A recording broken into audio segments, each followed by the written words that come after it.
Alrighty, good afternoon, everybody. Happy Sunday. Thank you so much for joining us this evening to look at some charts into next week.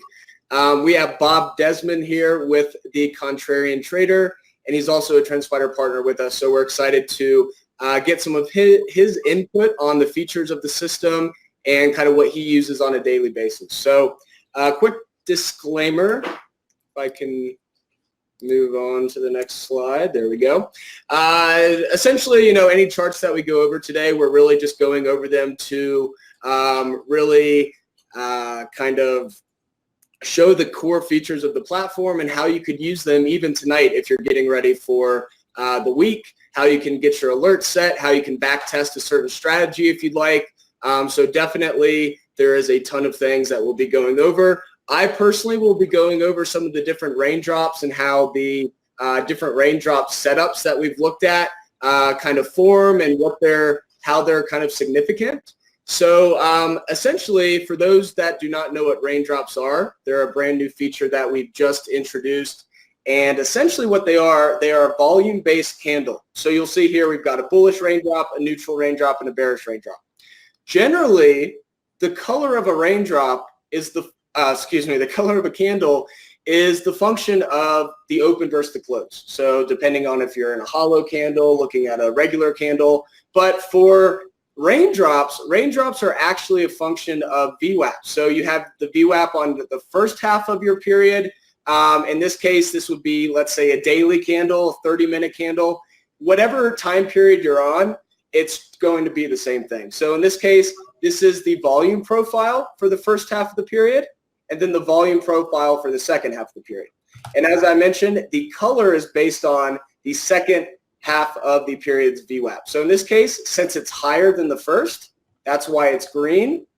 The blue, you pretty much have what we call a true doji or a blue raindrop, which is essentially when the VWAP for the first half of the period and the VWAP for the second half of the period equal the same exact thing.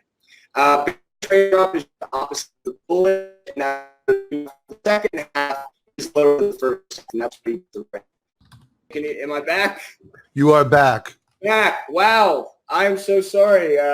It wouldn't be technology without something going on. So there you go. Let me share my screen real quick. I'm so sorry, guys. Something's been going off my power and Wi-Fi apparently now. So back to where I was. Quickly before I hand this off to Bob. With the bearish raindrop, essentially that's the opposite of the bullish. And as I mentioned, I'll go into more detail about that once I take it back over from Bob.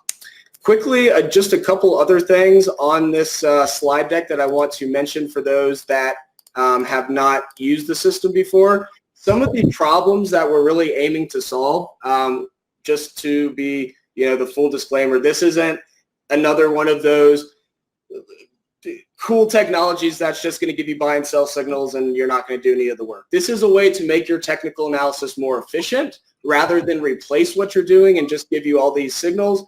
This is really to make everything more streamlined, make the entire process just more consistent, remove bias, remove inconsistencies.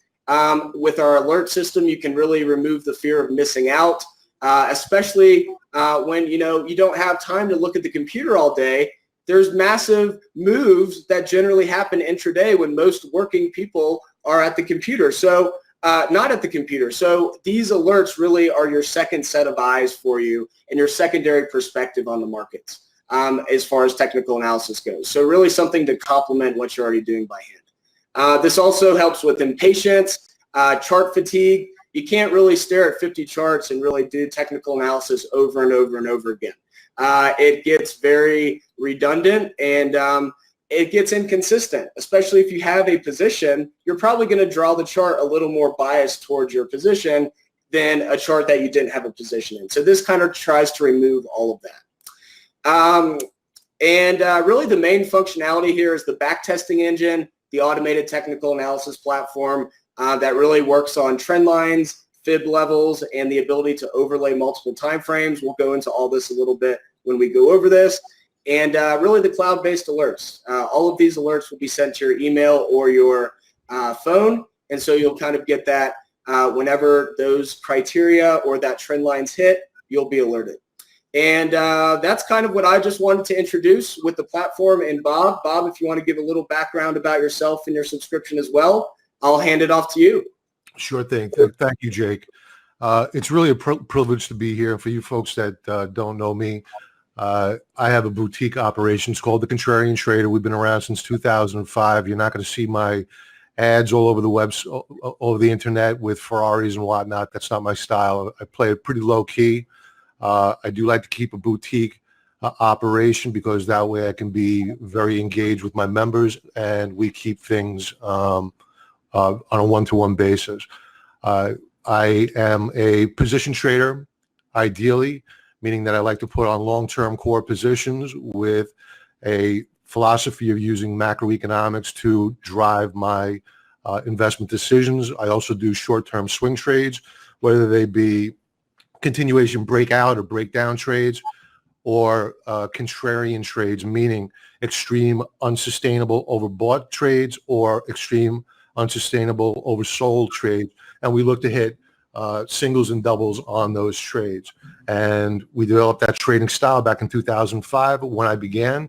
And a bit about when I began, I began trading back in 1987 with 75 shares of LoJack through Charles Schwab. I traded during the 1990s and we did very, very well. But that all came to an end in 2000 because you could not make money to the long side in the late 1990s. However, that all changed after April of 2000 when the markets ultimately broke. And in 2005, when I began the Contrarian Trader, I did a lot of soul searching. I looked at people that were on CNBC every single week, whether they be Bernie Ebbers, the CEO of WorldCom. I believe he died in prison.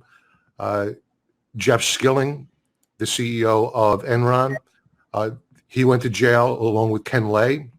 And if they're still alive, they'll spend the rest of their natural-born lives in prison. But these folks were treated as if they were kings in the financial news media.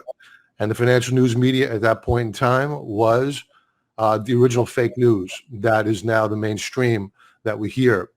So I am a contrarian in terms of being a non-believer in what is put forth as being news. And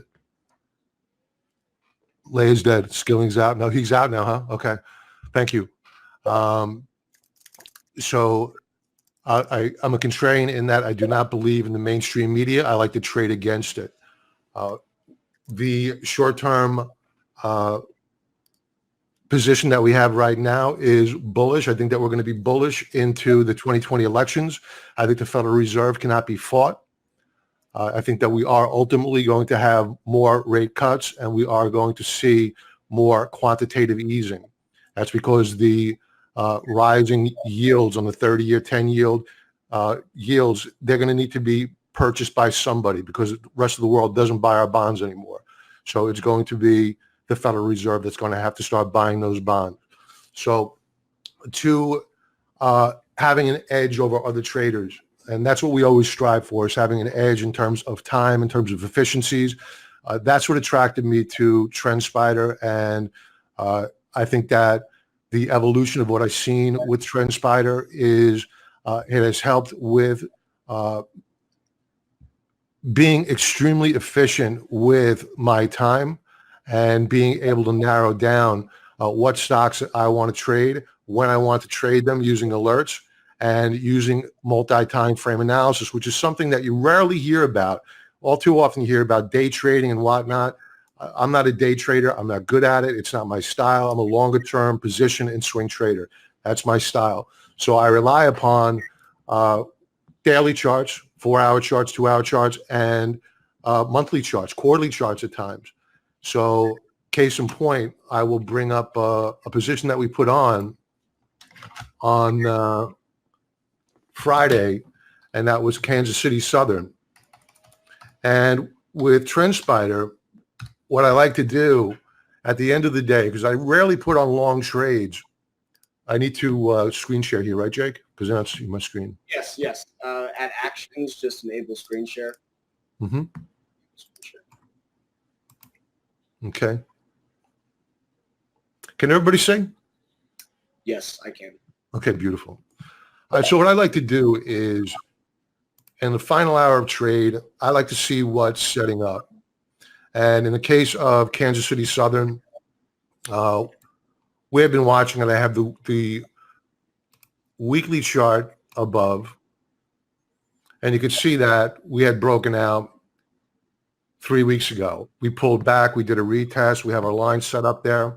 So that gave us the confidence that KSU was going to continue higher. But the question then became, at what point in time do you pull the trigger on the trade? So we have our daily chart down below here and the 4-hour chart here. And you can see I already have these annotated.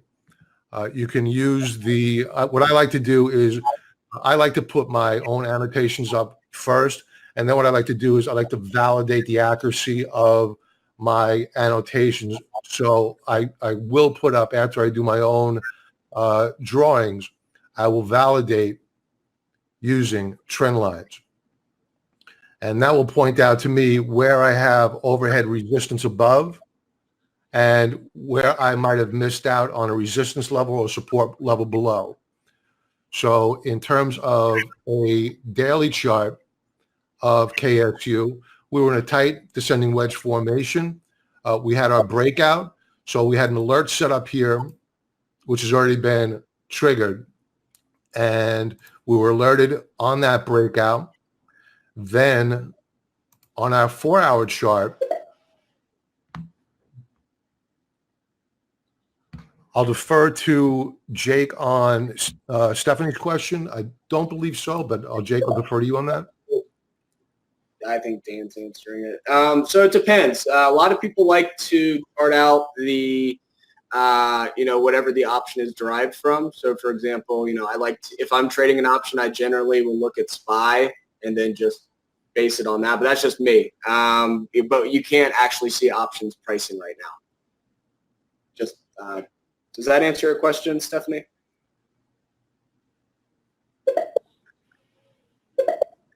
Okay, cool. Okay, great. Okay, so back to KSU as we're drilling down to a 4-hour trigger, and you can see that we broke out of resistance level number 1.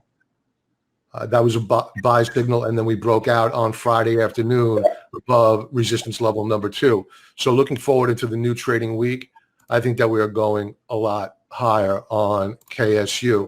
And you saw a bullish key reversal on the transports last week. So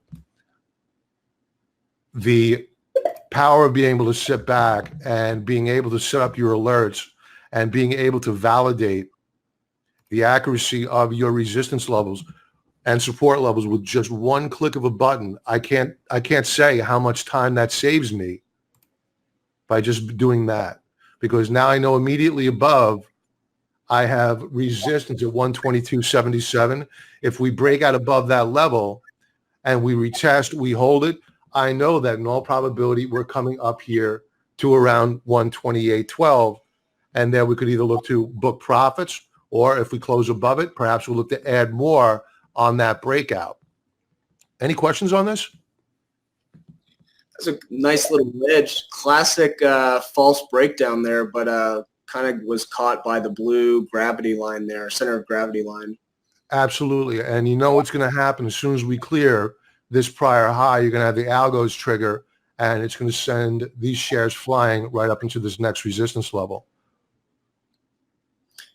Yeah, one thing I want to mention about the blue gravity lines, you can see that they're very non-traditional lines. And essentially what they are is they're capturing the kind of the line of best fit. And so you can see a lot of the time the price action is just kind of mean reverting back and forth between that blue line. So rather than being a very exact trend line, it's more of just showing where the general trend is going.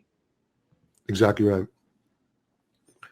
So this is one position that we put on using TrendSpider technology on Friday. Another position that we put on, And I'll be more than happy to pull up, take requests for some symbols that you might have. And I see one of my members out there, T.A. Johns. He's been with me, I don't know how many years. Well, I'm so glad he's on here. So hello, T.A. So another position that we put on was, there it is, Chipotle Mexican Grill.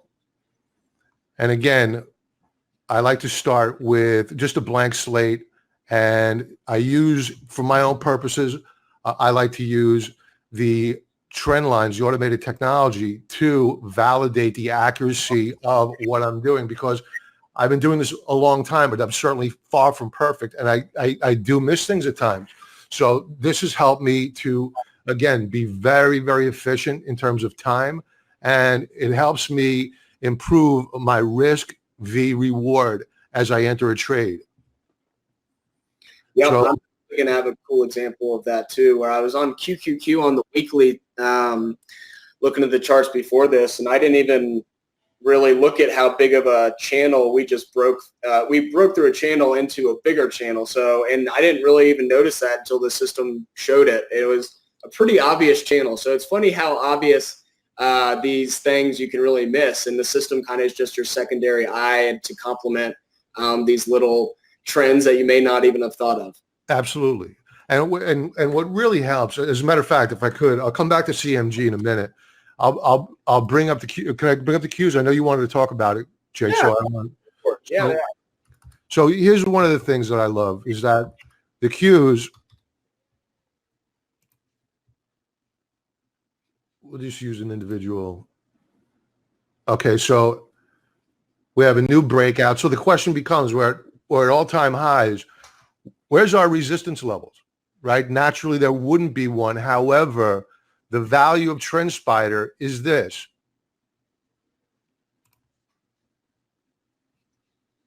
It extrapolates out. It shows it even better on a monthly basis because I was looking at it earlier. We have resistance levels above because it's extrapolating out from prior peaks up to where we are in present day. And you could see back in August, then we had a couple of retests and then rejections in September, and then in October, and we pulled back, and now we're challenging and now beginning to break out to new higher highs. I think in all probability we're going to break through these, and given the new the new round of Fed cuts and the probability of new QE coming to the forefront, I think that we're going to break through these. I think that we're going a lot higher here in the between now and the 2020 elections. So this is one of the key values that I get from TrendSpider. And even when I'm on a daily chart, you know, let's just go to a weekly chart. It's better. And I want to just see where we have resistance on a monthly basis. And for those that are not familiar, the solid lines correlate with the chart that you're looking at. So a weekly chart, which is what we're on right now, you're seeing weekly resistance and support in solid line. So let's back that out. And let's bring up a monthly overlay using a weekly chart. And you can see that these new dashed lines represent monthly resistance above and monthly support below. Pretty cool. And with the new drawing tool features that I love, here are lower bands of support.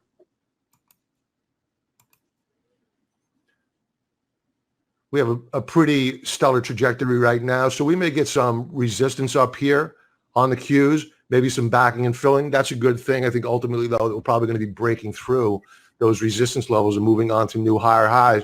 Not for the right reasons, certainly not because of earnings. It's certainly not because of guidance. Guidance for the past quarter is the lowest since 2006. This is all about the Federal Reserve, folks. So please don't get caught up with the hype on CNBC. Focus on what the reality is in this market. The reality is that this is a Fed-driven market, and the Fed is driving this market for the 2020 election cycle. After the 2020 election cycle, there's a strong probability that we will be looking to the short side of this market. Until then, can't fight the Fed. Kind of right there with you. I tried to do that back in 2015, and it's funny because the Fed, even in 2015, they said they were going to raise rates X amount of times in 2016, and the natural trajectory from that is a pullback in the market, and then all of a sudden they said, oh yeah, no, we're not going to do that. And the Fed at the end of the day kind of has a lot of influence on the market, and the fundamentals, like you said, can be horrible, but if you got the Fed buying everything up, then it can't go down. And essentially too, you've got a ton of retail traders. If you look on like social media, just so many people are bearish right now still, and generally, when you've got too many people on the wrong side of the trade, like too heavy on one side, the market just goes the other way. Yeah, and I think that that's climbing the wall of worry, which we see constantly. I think that at some point in time, though, is that you had your slide up earlier about FOMO, the fear of missing out. You don't have that right now, and traditionally, that's what you see accompany a blow off top in the market. And that's what it was back in 2007. It was back that way in 1999, 2000. We don't have that yet. So that sets the stage for a rocket fuel sending this market up considerably higher. And if you take a look at the TLT, which is the ETF putting you long of the 20-year bond, the Federal Reserve has very, very limited ability to influence this bond because they can control the shorter duration yields, not the longer term yields. So you could see that while the Federal Reserve, Jay Powell come out last week and say, in all probability, we're cutting rates in July. But what did yields do on the long end of the bond, on the curve? They went up, and TLT dropped, which isn't necessarily what you would expect. So how do they control that? It means that at some point in time, the only way they're going to be able to control that is to go in and to begin buying the 20-year bond, the 10-year bond, the 30-year bond, to suppress yields and to keep the American dream, which is a credit bubble right now, alive. But until then, we need to stay long with this market. Yeah, it's definitely, it's not a question of if, it's just when does the music stop and the chairs all fill up. So, but until then, like you said, it's can't fight the Fed. Yeah, and I just brought up the trend lines here using the automated trend line feature, and the algo picked up something very, very nice that I was happy to see that it picked up. So we had a rising uptrend channel, and what did we do? And the algo picked this up, and I was very, very happy to see it. We undercut in October the lows seen in 2017 on the bond. So we put in a new lower low on the TLT, and many people, if they didn't have this automated feature, they may not have caught that. So it's a tremendous value to have this automated feature at your fingertips. So again, another value-added piece that I certainly get out of TrendSpider. Awesome. You mentioned you were going to go over gold and silver a little bit. Are you? Yeah. So I started off with, I started off with the type of trading that I like to do, and I like to put on core positions, large positions, concentrated positions in certain key areas that were hated for quite some time. Gold, silver. Silver still is hated relative to the price of gold. It's at historical lows versus the price of gold. So many people don't realize outside of the United States that gold in 72 different other currencies is at all-time highs. We peaked back in 2011. We're still about 20% below the 2011 peak. So we're still getting at a discount here because our dollar hasn't broken. So what's going to do well in this rising interest rate environment? It's going to be gold. It's going to not rising interest rate, rising inflation environment. My apologies. It's going to be gold. It's going to be silver. And what got my eye set keenly on gold some time ago was I took a look at the tips, because we were being told by the federal government, we were being told by the financial news media, there is no inflation. So you bring up a chart of the tips, which for those who aren't aware, those are Treasury inflation protected securities. So most of the time, those who buy tips are institutions, those that are in the money, the smart money. And you could see that we are breaking out, and we are at multi-year highs on the tips. So if there's no inflation, then why are the tips rallying? So that was clue number one, to start looking very, very closely at gold, and that gold was probably lagging inflation because people were just despising gold. And you could see, using the automated trend lines here, that we had broken out. Actually, we retested support back here in August of 18. We broke out in January of 19. Nobody wanted to talk about it. We were talking about it, but nobody else wanted to talk about it. Now, all of a sudden, because we're breaking out to new multi-year highs on gold, all of a sudden the mainstream media wants to talk about it when they should have been talking about it years ago. So the price of gold right now is challenging a resistance level. I think that we're in the early stages of a major league breakout here in the price of gold. And we haven't even had our first rate cut yet. So when we get that first rate cut, you should expect to see a continuation move higher on gold. And when it goes to the Federal Reserve having to squash long-term yields and go in and start buying bonds, you're going to see a redo of this rally during the last round of quantitative easing. Any questions on that from anybody? Challenge? Perspective.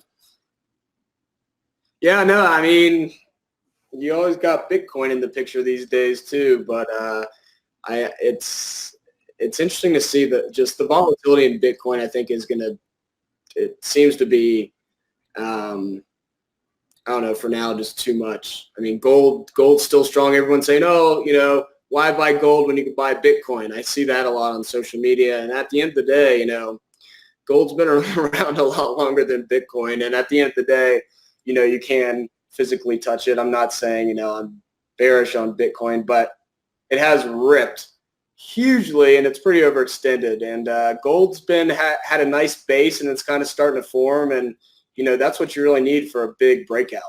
Yeah, no doubt about it. I mean, in terms of, I have this one chart, I took it off a zero hedge. In terms of Bitcoin and cryptocurrencies, I think that there will be a place for them, because I'll just switch over here really quick. And this is off of zero hedge. And you could see that this is the global aggregate value of negative yielding debt. Okay. So in green line chart, and it correlates with Bitcoin. So right now, we're in a consolidation range since June the 15th. The central banks around the world are only going to be lighting up the printing presses in the coming years. So if this correlation holds true to as it has been for the past couple of years, well then, in all probability, you're going to see higher highs on at least Bitcoin. I don't know what the correlation is with Ripple or the other cryptocurrencies, but this is one I thought would be interesting for the group. So Bitcoin, longer term, I think that if this chart holds true, the probability of the continuation move higher on Bitcoin challenging all-time highs is fairly good. And any pullback right now, especially on the news out of Ethereum, might be an opportunity to step back in at some point in time in the future. Not now, though. Yeah, there was a flash crash last night on Ethereum on Bitstamp. It hit 191. Yeah, I think that it's even stalled right now. Yeah, I think it's 230, 240, 235, something like that. I haven't looked in the last couple hours. That can be a long time in crypto. Let's see. Yeah, 240-ish. Yep, right on the dot, 240. Yeah. Yeah, no, that's a really interesting correlation. So these are the things that I like to do. And getting to a chart of silver. Again, taking off the trend lines for a moment. We're in a very, very tight consolidation here. Folks, this is a chart of where gold was several months ago. Again, nobody likes silver. People are talking about gold now. 3-4 months from now, they'll be talking about silver, but of course it'll be at much higher highs. So you're seeing a very tight wedge formation here. And when you bring up the automated trend lines to validate thesis, you could see that on a monthly basis that we are getting close to the apex of that wedge. Yeah. Or out actually. We've actually broken out. And see, I didn't even pick that up absent the automated trend line. So we have already broken out in June, a continuation breakout. In June, a continuation breakout this month. We have a new monthly high. Now we're challenging a new upper band of resistance. So in all probability, in the next couple of weeks, you're going to see silver begin to break out, especially if gold continues higher. People are going to say, you know what, I don't want to go chasing gold here. If gold's going higher, eventually silver will press higher as well, and they'll begin buying silver. But this is what I like to base core positions on, because I wouldn't want to get overly aggressive with one huge position by chasing the shares. I want to be an accumulator, which we have been using the USLV of silver during the times of depression, where the probability of us breaking down to new lower lows is improbable, and where you have rock solid support below, as noted by the automated trend lines here on TrendSpider. So I'm confident that in all probability we're going to press higher. I don't want to buy on hope. I want to buy on the fact. And when we do rally up and through this upper band of resistance, then I want to be an accumulator. I want to add more to my position because my thesis is being proven correct. I'm not hoping when I should fear, if that makes sense. Yep. No. That's a rounded bottom if I've ever seen one. Absolutely. Yeah. I think so. Wow.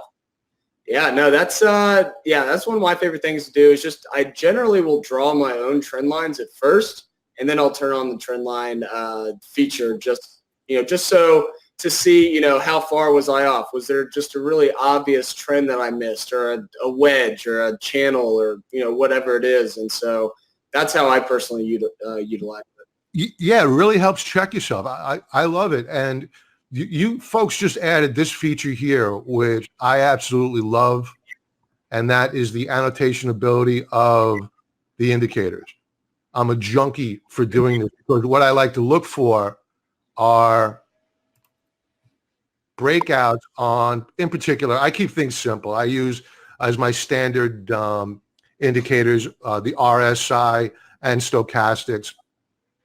And you could see here that we have higher lows getting put in on silver. And in fact, it's hard to see it here, but we are at current breaking out on RSI, despite the fact that we haven't broken out yet on price on a monthly basis of silver. So interesting. Yeah. So what we're doing right now is we're breaking out early stage, and then we're going to look for that confirmation breakout on price. So again, more bullish stuff going on here. Stokes.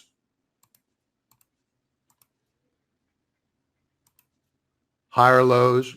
And now what we're doing right now is looking for that follow through to the upside for higher highs.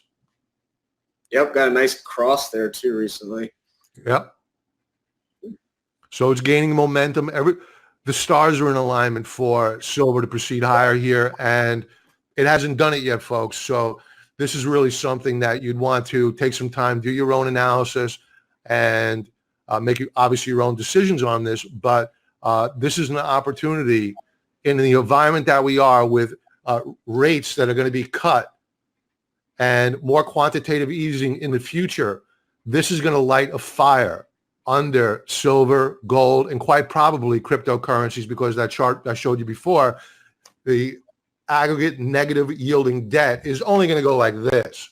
So if that chart remains the same with Bitcoin, in all probability, it's going to head higher as well.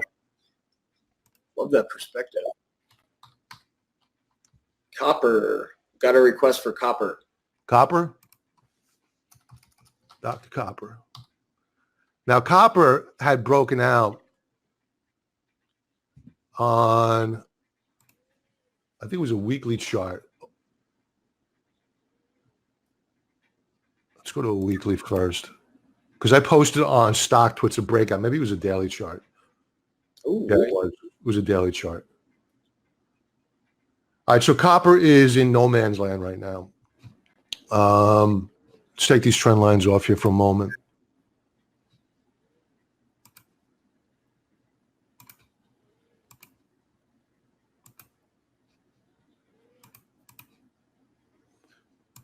So what we're trying to do right now is we're trying to eke above this resistance level. And you can technically say that we did close there last week on copper.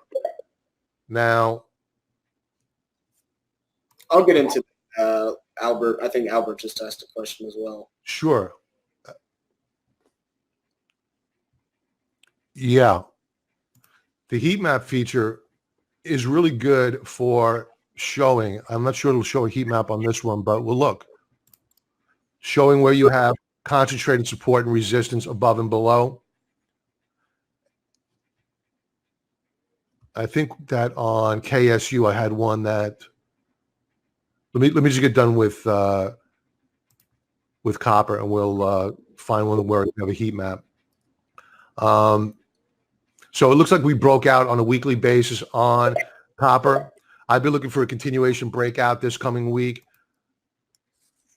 and perhaps a retest of the breakout point. Now, prior to leaving the annotated view, all right, so it looks like we're on point. We pulled back. We retested the lower band of support. We've broken out. If we do rally, we're probably going up to this upper band of resistance here at 1686 daily chart.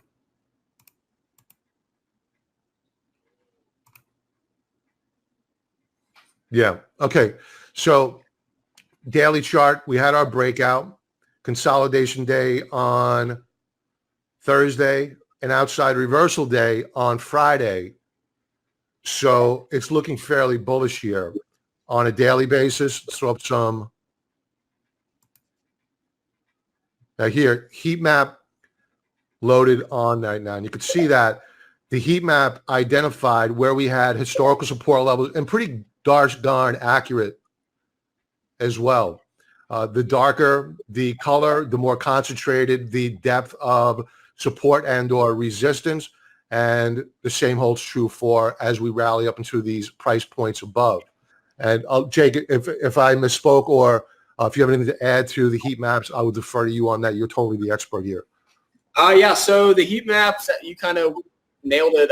Really where there's a lot of consolidation between lower highs and higher lows, just kind of a consolidation point. So it's completely a function of price right now. We are working on making a volume heat map as well. So that will be pretty sweet. That's It's really just finding horizontal areas of interest based on those criteria. And Dan shared a link that really explains in more detail on how the system goes through each step in the process. okay, great. You guys roll out new features almost every week. I can't wait for the next one. Hey, we have some cool stuff coming. So Excellent. just development is a precious thing. It kind of takes a little bit sometimes, and but at the end of the day, we try to roll out something new at least every month. So, and just to go back to the overlays here for a moment, if you wanted to stay on one chart, everybody's busy nowadays. Most traders have day jobs, right? So you don't have much time to go toggling back and forth between different charts. Simply have your overlay ready. You're looking at a daily chart. You observe the breakout. Now you can overlay the weekly resistance levels. And again, you could see that we have weekly resistance up here at around 1725. So copper short terms looks as though we have some upside potential here. And a case to be made for the purchase of copper is KB Homes. because the home builders on a weekly basis, if you bring up a chart of the HGX, which is the home building index, and I'll just use KB Home here, and I'll stick with the daily chart with the weekly overlay. Now, you could see that we had a very tight consolidation here. It's been hugging the 20-period moving average. And on Friday, remember that for those who are not familiar with TrendSpider yet, the dashed line is a different overlay from the daily resistance levels or support levels. So I'm using a weekly resistance level above. However, it's a daily chart. So you could see that on this daily chart, we broke out above weekly resistance last week, which is pretty cool stuff. And with yields probably going lower fairly soon, that should light a fuse under the home builders. So KB Homes is setting up as a possible long into the new trading week. Oh, what is that? Is that, yeah, that's just the SMA 20. So been holding the SMA 20 for a while. Yep. Week, about a little over a week. So we're looking rock solid here to press higher. We had a little bit of a topping tail on Friday. I'm not all that concerned about it. I think that in all probability, we're going to press higher. Yeah, no, I mean, the things that I'm looking at into next week are the Qs and SPY, and it's interesting to see that the Qs have moved higher, but SPY hasn't yet. So I'll go over that whenever you're done. But I was going to say, are there any other things that you wanted to go over, or any charts that you wanted, anyone wanted Bob to go over while we still have some time? Be more than happy to. Let's see. You guys can answer this in the main chat. WW, oh, here they come. Okay. WW. Weight Watchers. This was a high flyer at one point. Oh, wow. Wow. Look at all right, so this is pretty. This is pretty. A lot of good stuff happening here. All right, so I'm using a weekly chart with a monthly overlay of resistance and support. I mean, the RSI alone tells me a story that needs to get told. We have a rounding base. We have a couple of handles set up. For those not familiar, let's just outline this a bit.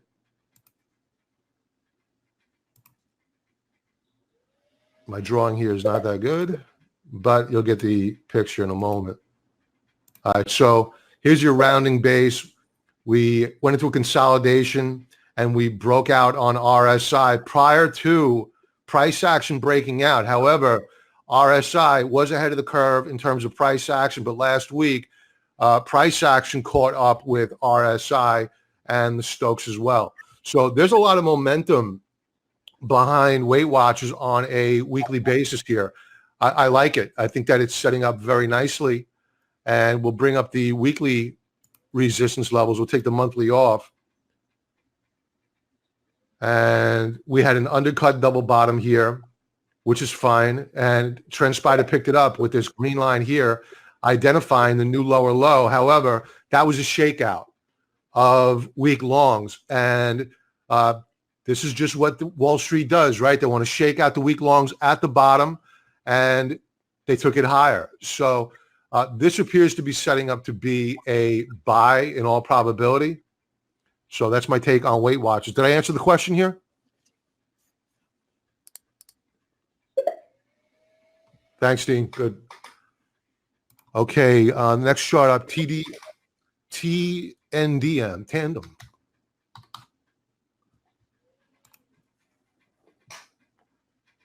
All right, notice, folks, I'm beginning with weekly charts, not daily charts. We want to see from a 30,000-foot view where the stock has been. That identifies to us where it might be going, all right?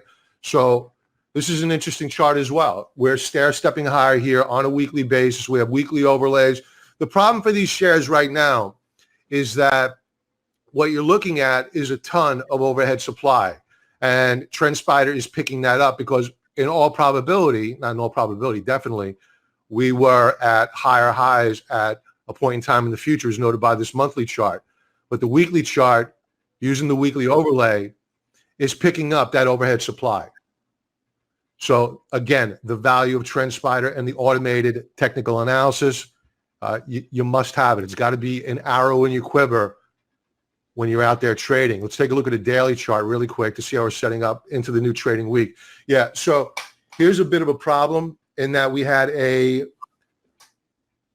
breakout which failed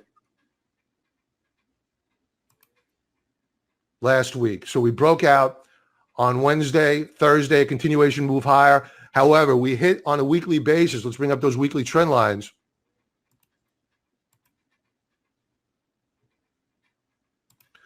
On a weekly basis, we hit resistance and we were rejected. So I would be a bit concerned going into the new trading week about buying these shares because this is what you call a breakout point failure, meaning a bull trap. So what I'd be looking for next is a retest of what was support being support yet again.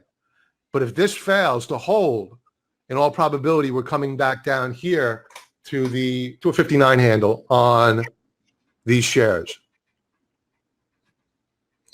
What's it at now? 62, is that? It is closed at 63.70 per share. Okay. Yeah, that's one thing too I like to use a lot is the confluence of lines. So for example, the more trend lines that are connecting or, kind of around each other in this case, you can see there's not just one weekly trend line there. There's a ton of them. So, as you mentioned, that just shows the amount of supply there. And, it's going to take a lot to break through that.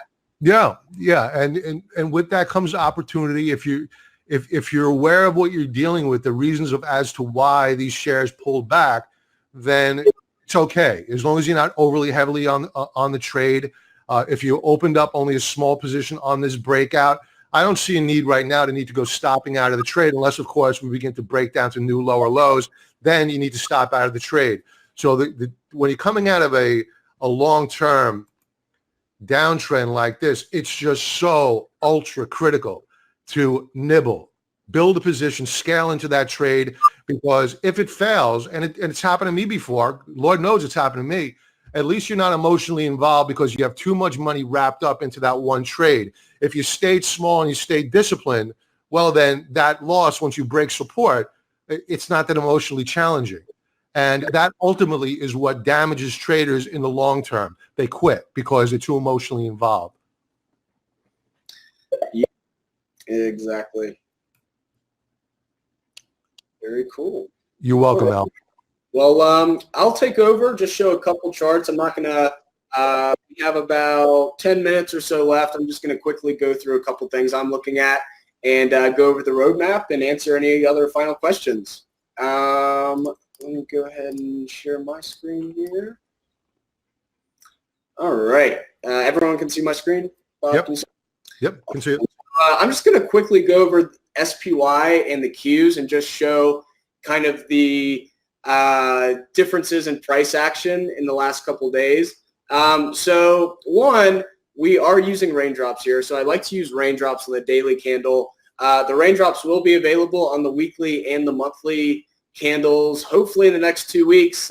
Can't make any promises on that end of things, but we're hoping it is out sometime in July.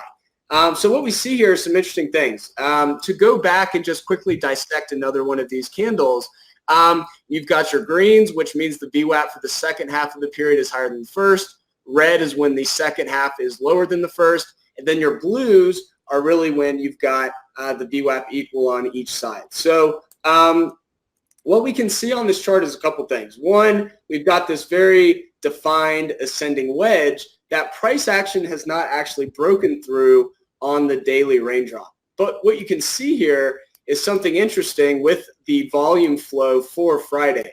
And that is essentially the fact that you've got a lot of volume that actually, a lot of the volume that was in the second half of the day did push price up to new highs.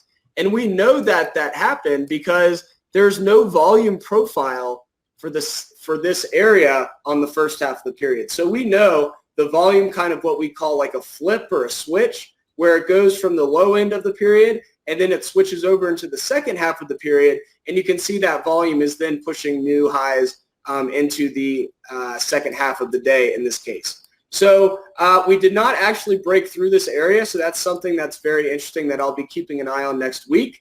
But what's really cool is the fact that if we go on the weekly candle here, we can see a couple things. We broke through this previous all-time high resistance both from 2018 in September and April in 2019. So we definitely have taken off both of these weeks on SPY, but we actually have not broken out of this more defined ascending wedge here that you can see here on the daily candle, which is right around 303, 304. So what I can do here, and this is kind of what I do to get ready for the week ahead. I do this on all the charts that I'm watching. Essentially, I just create an alert here, and I can choose the price action testing this line as a breakthrough, a touch, or a bounce. And you can choose the sensitivity around this line. So rather than the price action having to exactly hit 303.25, you can create this alert around the line, and you can see here that the alert now fires within $1.51, whereas if I put it all the way to the left, the alert's only going to fire when the price hits the selected line precisely. So essentially, if I want to capture maybe some of that margin of error around the line, I can do that with the sensitivity feature. On this case, I want to be alerted anytime the 10-minute candle closes in this area, and then, I can name it weekly resistance, have it expire in, I generally do 14 days. And so now, if we do break out of this area into next week, I will be alerted anytime the price action gets anywhere within this purple zone.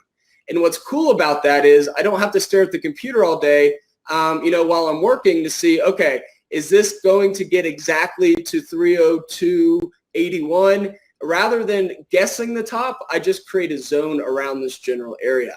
And we can see here that on the weekly candle, we are at a pretty interesting MACD resistance area. So going back all the way to April 2017, we can see that we had a nice pullback here, initially creating this level. We broke out of this area, and then we retested this same area back in October of 2018 before it really took a big move down. And this has actually acted as another area once again in late April. Now we are exactly back at this same area, and it'll be interesting to see if the MACD on the weekly breaks out or if there's another reversal here. This would be a natural area for the price action to possibly reverse at, just because this has been very crucial resistance once in 2018 at the beginning of the year, and then once again in October. And so, we are going into August. That is traditionally kind of a sketchy month as far as you got earnings coming out. August in general is just seasonality. It's not a great time for the market. So it'll be interesting to see if these two things kind of align. We retest new all-time highs around 304 to 305, and then we're really at this weekly resistance, which will be a big area where the market needs to make a decision. I don't want to say whether the market's going to go up or down. I'm not an advisor or a licensed advisor or anything like that. But as Bob's mentioned, the Fed is definitely kind of on the market side at this point. And for that reason, I'm thinking, we may test this area, pull back, as Bob mentioned, kind of form a base at these new highs, and then possibly go higher. Anything can happen, but for me, to get ready for next week, I did create an alert for the MACD fast, which is the blue here, to break through the 6.25 area. So you can see this. I went to alerts. These are the alerts that I currently have open for next week. This is the SPY alert that I created. And essentially we can see here, oops, wrong SPY one. This one, we can see I created the multi-factor alert where the MACD fast has crossed up through 6.25. So whenever that occurs, I'll be alerted, as well as when the RSI from the weekly chart is above the constant value of 60. So without you having to go into PineScript and actually code this in for these conditions, you can just use this visual interface with our multi-factor alerts, where you can just create these very simple, logical, essentially conditions, and have the system watch all of these conditions for you, so you don't have to be in front of the screen all day. That's a big one for me. I get alerts all the time. Even with crypto, I'm asleep and it's like, whoa, Bitcoin hit a pretty crucial level here. I wouldn't have known that if it wasn't 2:00 in the morning and I wasn't staring, I was staring at the chart, but I'm sleeping and I got a text this morning about Bitcoin breaking down. So the alerts are very powerful. If I could just add to, I didn't touch upon it enough briefly, the alerts are just so powerful in terms of our own worst enemies are ourselves in trading. Yep. And our people and traders in particular are naturally optimistic people, and we hope at times when we should be waiting for the fact. And the value of using the alerts and being able to step away from your computer minimizes, if not eliminates, impulse buying, because it enforces the fact that you should be buying on the fact, on the event. And that's the value of the TrendSpider alerts that I use constantly, and I profess it all the time. So, no doubt. We like to say we want the market to come to you. Anytime you're going to a trade or going, like you said, impulsively into something just because you're bored, that's like when you should turn off the screen, maybe throw your computer out the window for a second, because that's when you definitely don't want to make a trade. It really helps you wait for those setups that you're really waiting for, and not having to just be antsy and say, okay, I've sat here for 15 minutes, I want to click the button. If you've got that mindset in trading, it's generally going to lose you money. Anytime I find myself just wanting to make a trade, I just know it's time to step away from the computer. But what's really interesting about this that I want to go over here is the fact that we have not tested this weekly resistance on SPY. But if we go to the Qs, you'll see that we've actually already broken out one on the daily raindrop here. So we've already broken out here on the ascending wedge. So that's already happened, and we've already tested that area previously resistance as support, and we've already broken through this weekly resistance that we have not done necessarily yet on SPY. And before I got on, I was just messing around with the charts, and I turned on the trend lines, and I actually saw, holy crap, we are in this massive widening channel here, kind of expanding wedge, if you will. You really have a ton of upside here if you really think about it. I mean, we're really entering these new kind of thin air areas where there's not a lot of resistance above right now. So, and what you can see here too on the MACD for the Qs, we're nowhere near this MACD resistance that we were on SPY. So there's actually more room to move up here on the Qs. Now, I'm not a mega bull. I kind of go with the market as it's whatever it's kind of showing. So what I'd like to do sometimes is do the opposite of what I'm looking for. So, right, I want to see if the MACD is going to break out on SPY, but maybe I do a contrarian alert on the Qs for a possible breakdown. So what I can do here is just say, QQQ possible breakdown expires in 14 days. And in this case, I can do the condition and pretty much do the opposite. So, if I was looking at the daily and I want to see a possible MACD reversal on the daily, I would just go to the daily indicator. MACD fast has crossed down through the daily MACD slow. And so if we get that short-term reversal before the weekly really kicks in, because at the end of the day, sometimes you have to wait for you always have to wait for the end of the week for all the indicators to actually close for the week and get that actual signal. But if you want to get a possible quicker sign, I wanted to put in the MACD breaking down on the daily in case that was going to show us there's some type of smaller, shorter-term signal aiming for maybe a more bearish stance. So all in all, I just use the system to kind of help me be as unbiased as possible, keep things consistent, and try to remove any bias I have. To explain the raindrops a little more, I wanted to show this Amazon example. This is an example I went over last week on the webinar last Sunday, and I was going over what we call these balloon candles. And essentially what a balloon candle is when you've got a very strong move through a channel. So in this case, this is the first channel that we broke through. So you can see here, essentially, we've got 2 points that we connected, extended that line, and then you've got this massive, what we call like a balloon, where it's a very thin market breaking through this line. And we know it's a thin market. We know that it didn't take a lot of volume to break through this area because there's not a lot of volume that pushed the price through this area. All of the volume, and you can see this through the volume profile on the left and the right, all of that volume was really focused at the top of the high of the day. After we had this balloon, we had a very big continuation to the upside. And a balloon is no different than like a hammer or any other candlestick pattern, where it's not going to always necessarily, be a balloon anywhere on the chart. I really have seen balloons are very significant when you're breaking out these channels. So this is a great example. And then this is a really cool example from last week, where we're essentially breaking out of this neckline of this inverse head and shoulders. And this was really that strong candle that pushed things up. This isn't what I would call a true balloon, but it's got the same formation where a lot of that volume is focused at the top of the high of the day, and you've got that continuation up. So the balloons and raindrops in general are something that are very new, something that we just released about a month and a half ago. So there's still a lot of research to be done. But on top of these formations, what I like to use a lot are the blue raindrops. And so if we use the back tester here, and I back test this raindrop, I can go here. The entry condition for the back tester is just a blue raindrop is formed. And then let's see how it reacts after 7 candles.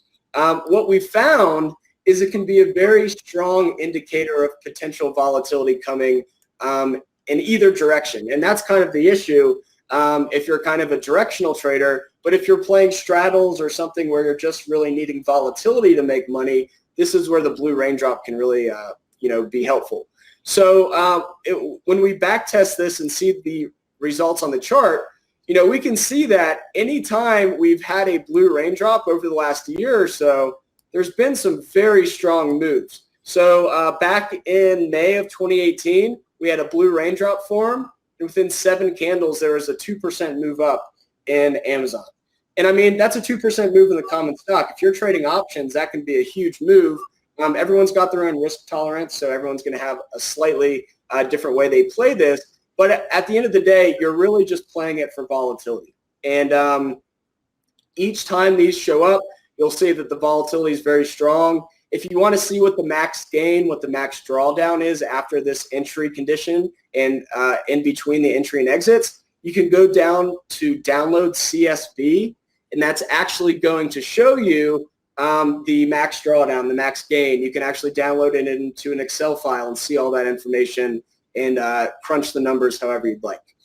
One of my new favorite features that I really discounted at first is the ability to see the actual positions on the chart. So this is a historical chart.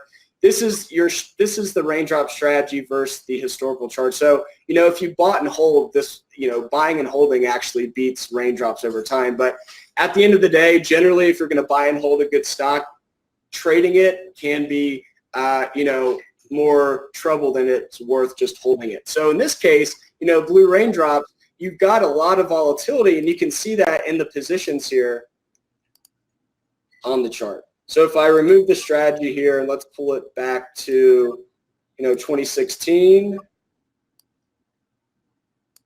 you'll see each time this has happened, there's generally a decent move afterwards. And you can see if I turn this, just turn the Amazon off, these are all of the positions on the historical chart. And so you can see each time the system took an entry and an exit, and then we overlay the Amazon historical price, and you can see over time where these entries and exits occurred. So it's just a cool way to visualize where the entries and exits are on a line chart. So I like to use this a lot just to kind of see what it looks like on the more historical chart. Very interesting. And really, as I mentioned, there's still so much to be done with these different types of formations on the raindrops. Another one, and this is kind of with anything, anytime that you really have, and let me try to find a good example of this. Here's another example of like this balloon.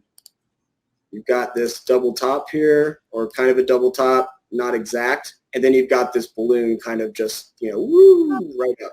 So it's still very much in research mode, but generally whenever you're breaking out of these very defined, you could say this is kind of possibly double topping, and then you've got the breakout.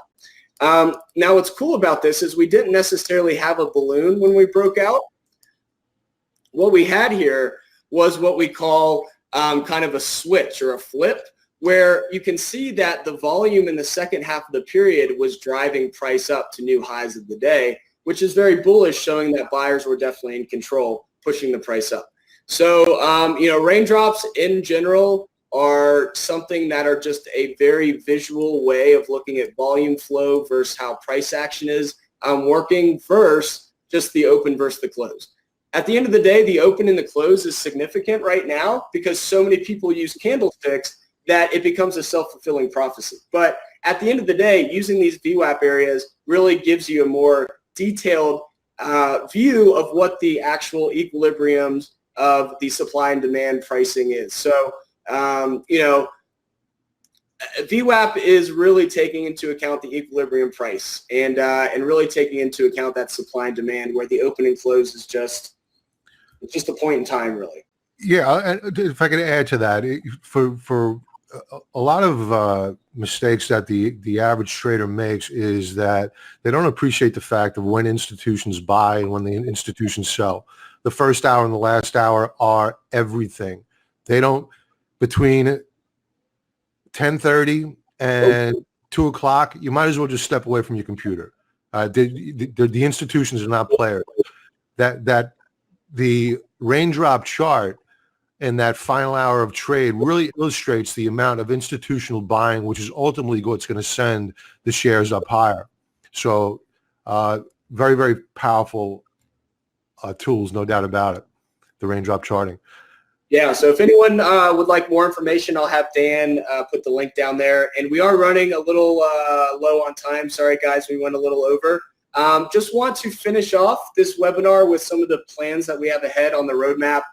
We have recently added workspaces, the ability to have multiple tabs open so you can have multiple workspace layouts at once.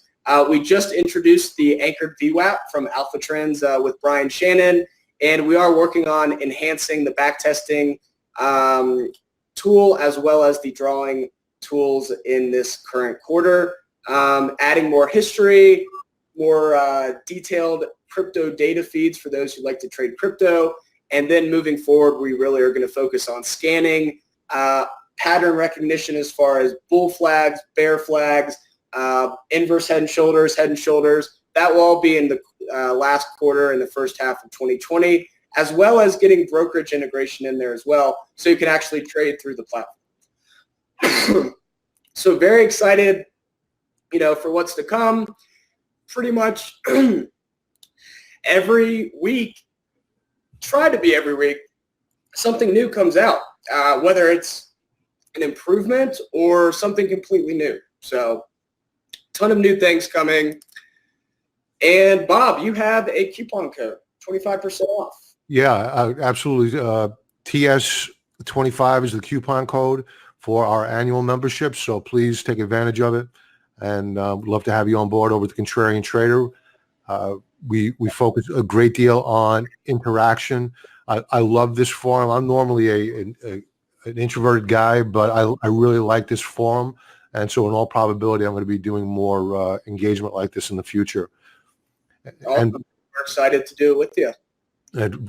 This was fun, to be honest with you. I really had a great time.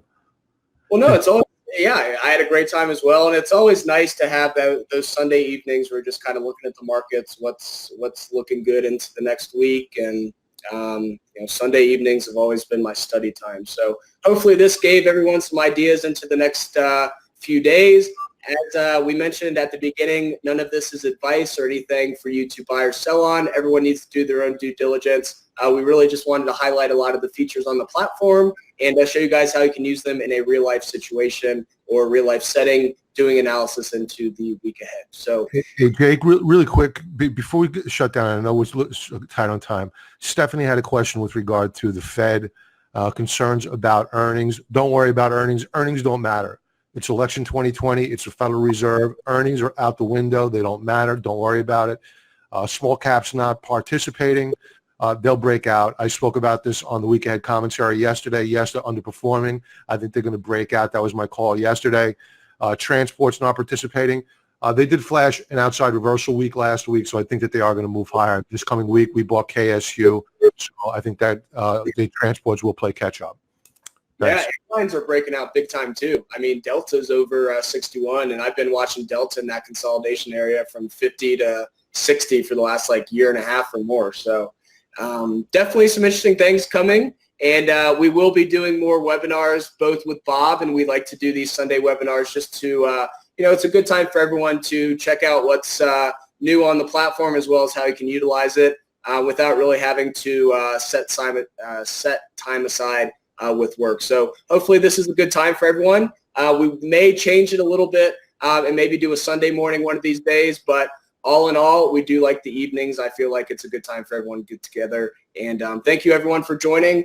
We will see you soon, and please check for any videos that we have coming up on the new features that we're releasing in the next couple weeks. And don't forget, the weekly and monthly raindrops are coming soon, so definitely put that on your calendar for the next couple weeks. And yeah, thank you so much again, Bob, for joining us. My pleasure. Thank you. Talk to everyone soon, and everyone have a great night. Thank you so much. Bye-bye.